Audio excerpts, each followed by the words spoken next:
This way, I save a lot of money. First, take a bar of soap and grate it using a coarse grater. Pour the grated soap into a pot. Then add 100 milliliters of water. Also, pour in 100 milliliters of cleaning solution. It contains surfactants that remove dirt and residue, and the water softener in the detergent eliminates limescale.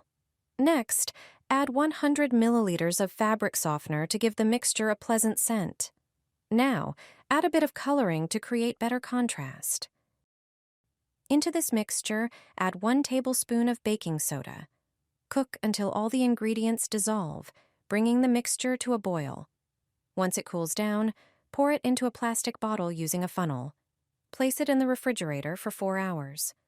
When it solidifies, cut the bottle with a knife or scissors. Slice the solid mass into pieces, preferably into slices about 2 centimeters thick. Place 1 slice on a piece of paper, then press it onto the inside of the toilet bowl so it sticks. Store-bought toilet cleaning blocks are expensive, but this homemade alternative costs only a few cents and cleans just as well. Now the toilet looks truly clean, and after this trick, the entire bathroom smells fresh and pleasant.